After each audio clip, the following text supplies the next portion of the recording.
Recording in progress. Hari ini kita akan mulakan hemodialisis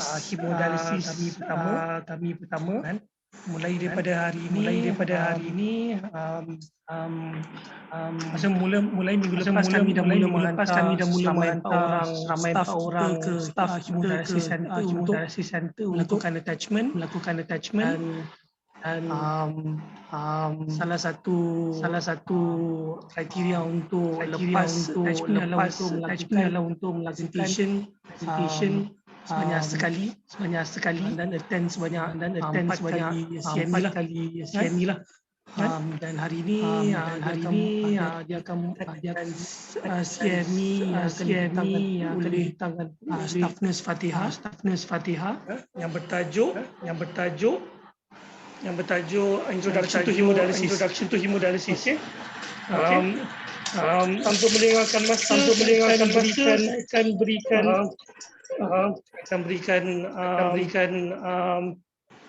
saya akan minta staff nurse Fatihah untuk mulakan presentation lah. Silakan. Selamat pagi, saya staff nurse Fatihah. Hari ini saya akan bentangkan presentation saya bertajuk Introduction to Dialysis. Definition of dialysis. Dialysis is a procedure to remove waste product and excess fluid from the blood when the kidneys stop working properly. It often involves diverting blood to a machine to be cleaned. Why patient need to be dialyzed? If your kidney are not working properly, for example, because you have advanced chronic kidney disease, the kidney may not be able to clean the blood properly. Waste product and fluid can build up to dangerous level in your body. Dialysis filters out unwanted substance and fluid from the blood.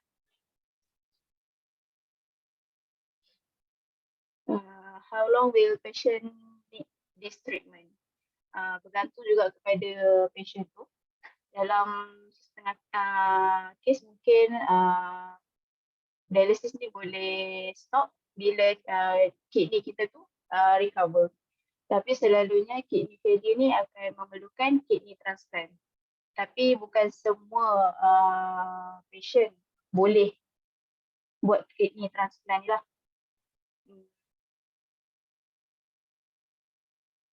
Contohnya kalau patient tu memang tak boleh untuk ada major operation lah. So dia memerlukan dialysis ni seumur hidup dia.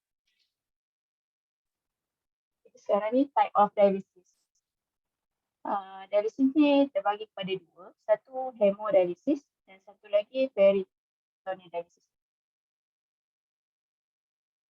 Hemodialysis biasanya semua patient akan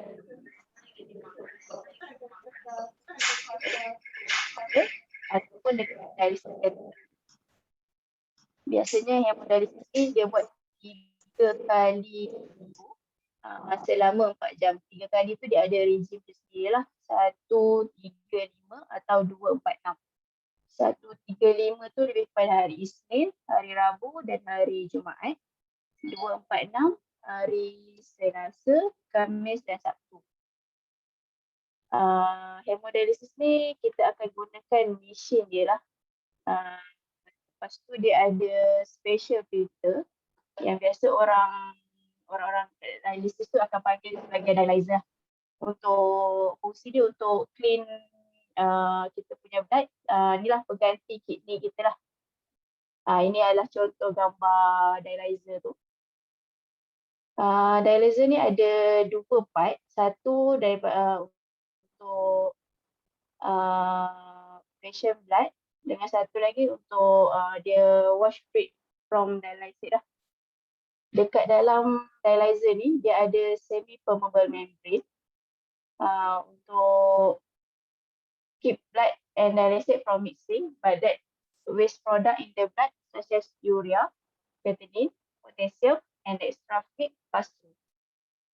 Ni contoh dia lah dalam dialyzer tu. So dalam dialyzer ni, darah patient akan masuk daripada sini yang saya gunakan ni. So dia akan masuk, dia akan pass through semi-permeable membrane dalam dialyzer ni. Lepas tu yang mana excess fluid, dia punya yang kita tak nak dalam darah tu, dia akan passing through daripada semi-membrane ni, yang tengah ni. So yang ni dia akan keluar dekat waste lah. So yang darah yang dah filter ni dia akan masuk balik dekat badan kita.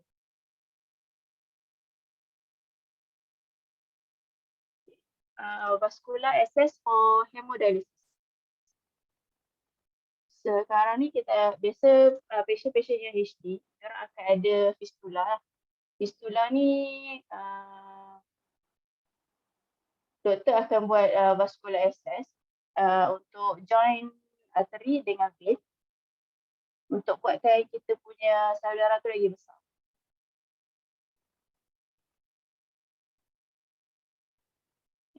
Next, kita panggil dia AV graft.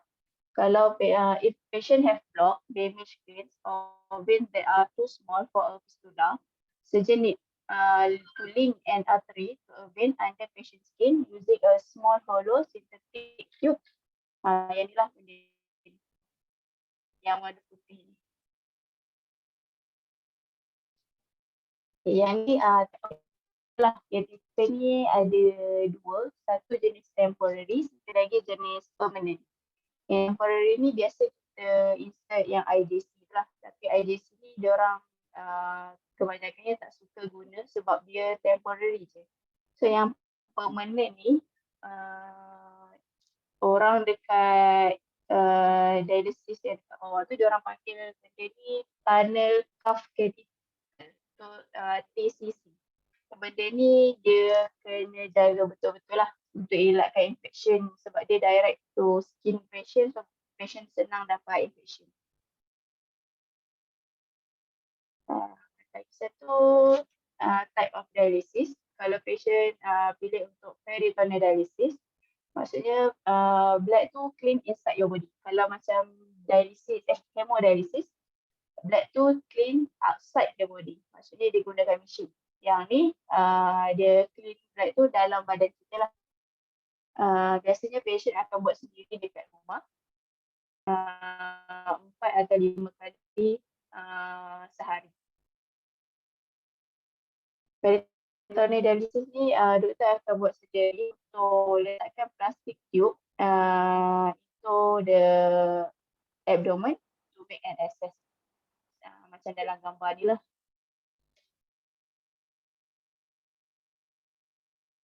Peritoneal dialysis. Special solution called dialysate is used in this treatment. It is pumped into your peritoneal cavity through the catheter. As blood pass through the blood vessel lining, the peritoneal cavity, waste product and excess fluid are drawn out into the drain. Maksudnya dia akan gantung dialysate ni. Dialysate ni akan masuk ke dalam perut dia, dalam dia punya peritoneal cavity. Lepas tu dia akan keluar balik. Yang ini yang waste lah yang kita tak nak dalam badan kita.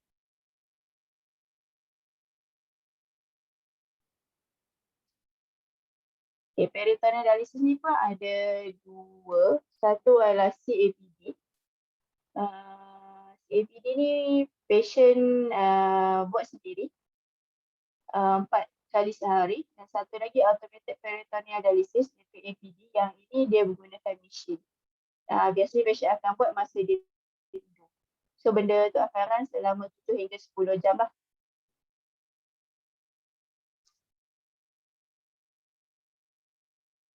Okey, itu saja. Sekian, terima kasih.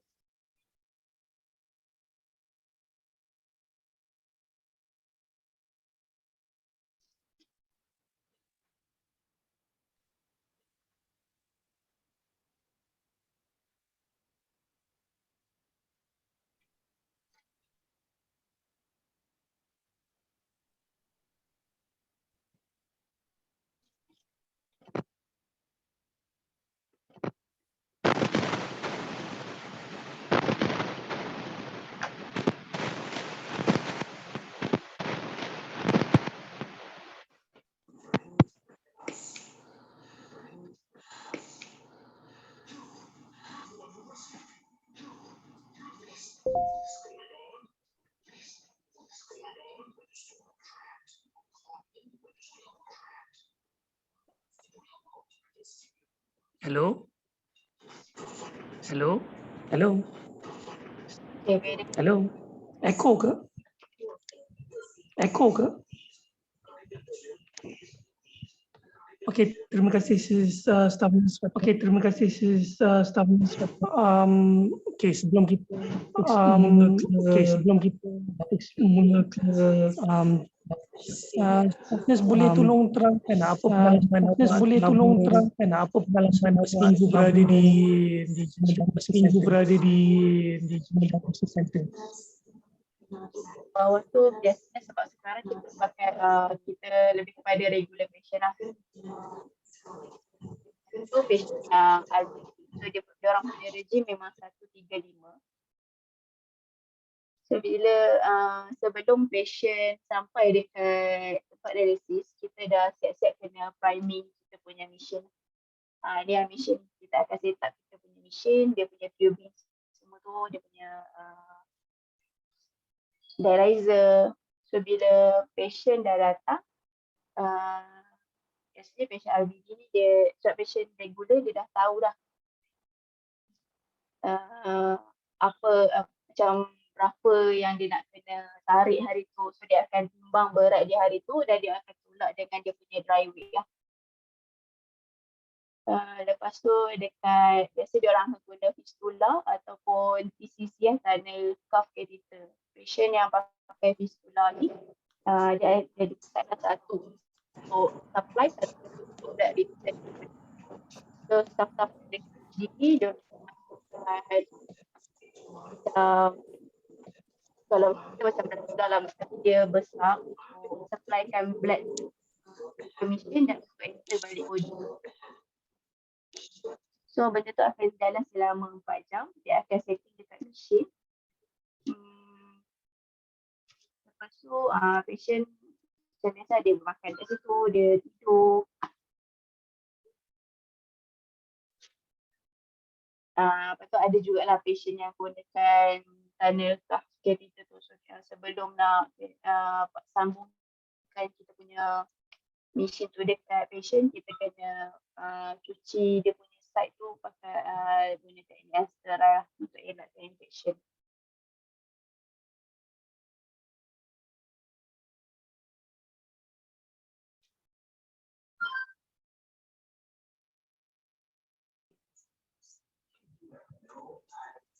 So staffness berapa lagi ya? Masih echo lagi. Okey. Berapa ramai patient yang sehari? Dialysis center sehari. Patient yang dekat dialysis kita tu dia ada timing dia juga, maksudnya jadual patient sendiri lah. So dia start 7.30 sampai 11.30. Lepas tu next tu pukul 12 sampai pukul 4. Next tu pukul 4.30 sampai pukul 8.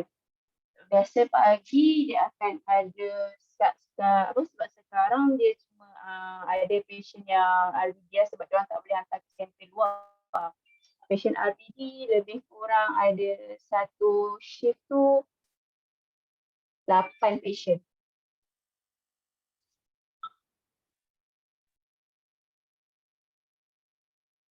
Untuk patient RBD sahaja.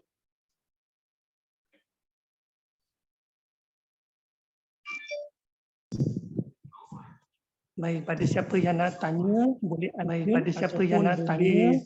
masukkan soalan anda di chat box. Soalan pertama daripada Dr. Nas. Apa nasihat sebelum kami mulakan dialisis? Ada apa-apa ubat yang nak dihentikan dulu ke sebelum sesi?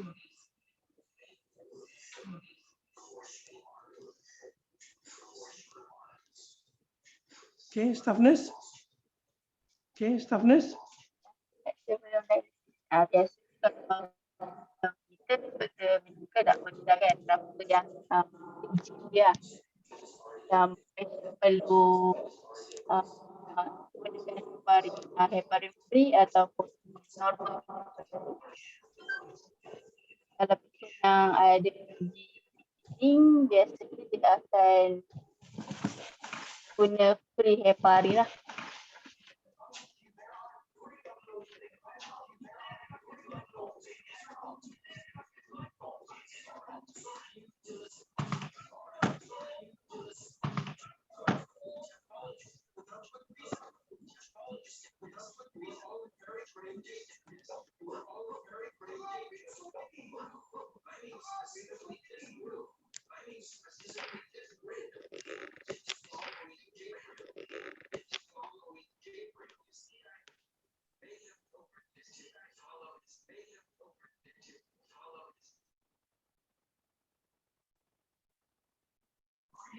Ya, boleh ulang tak? Jawapan?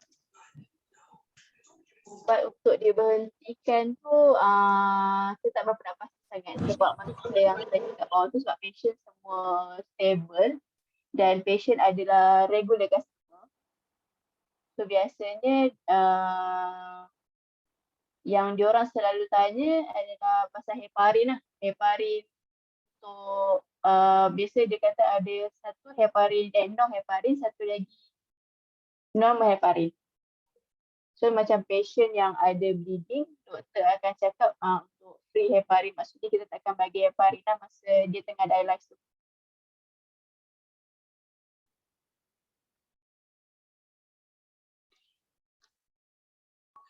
Maksudnya Tiha, bila kita akan tentukan sama ada seorang tu akan didialysis dengan free heparin ataupun dengan heparin?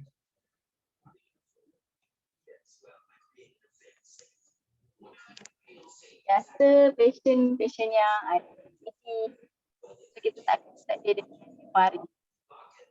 Masa cuma yang sebelum tu masa ke macam mana? Kenapa? Maksud cuma yang nak sebelum heparin tu masa ke macam mana? Maksudnya sebelum prosedur, maksudnya kan doktor akan bagi prescription kan. Oh, ini heparin free ataupun ada heparin lock. So maksudnya bila kita nak decide tu? Bila soalnya doktor dalam kes-kes apa yang doktor decide sama ada heparin atau tidak?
So Tiha, ada apa-apa nak tambah lagi Tiha?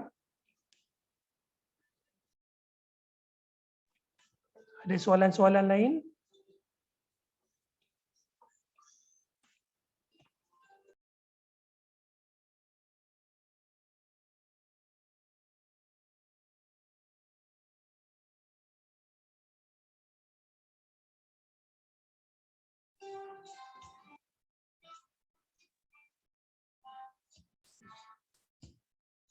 They're in the desert.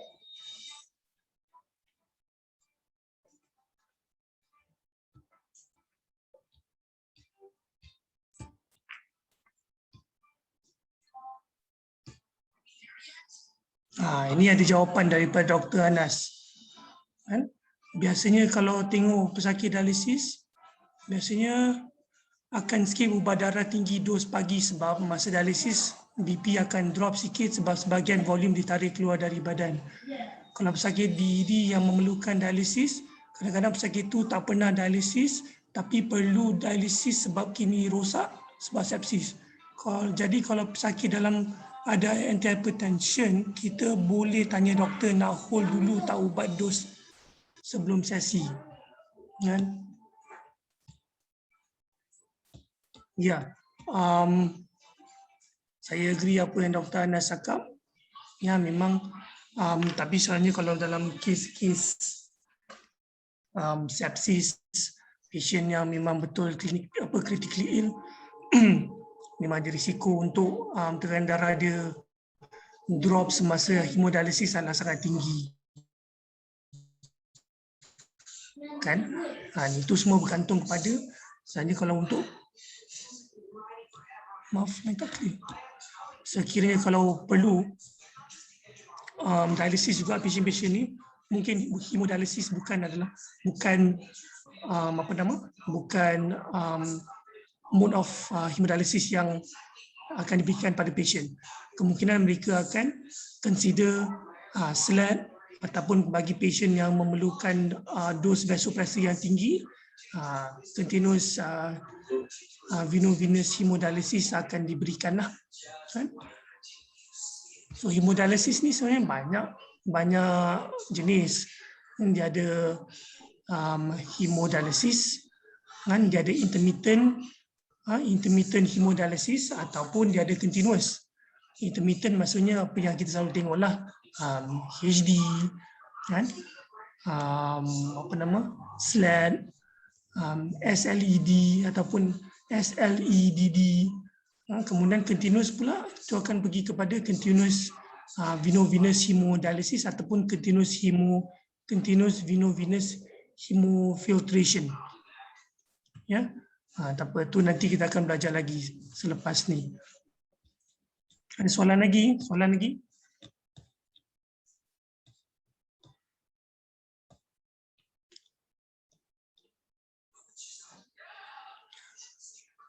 Bagi pengetahuan semua, pada hari Selasa nanti saya akan bagikan satu saya akan beri satu lecture on hemodialysis, implementation of hemodialysis in emergency department. Dalam lecture itu saya akan terangkan lebih mendalam lah berkenaan dengan jenis mode of hemodialysis yang kita akan lakukan di ED. Kemudian patient-patient, contoh-contoh patient yang akan memerlukan servis ini, dan juga workflow, kan, sebelum kita betul-betul mulakan servis kita, ya. Okay. Ada soalan lagi?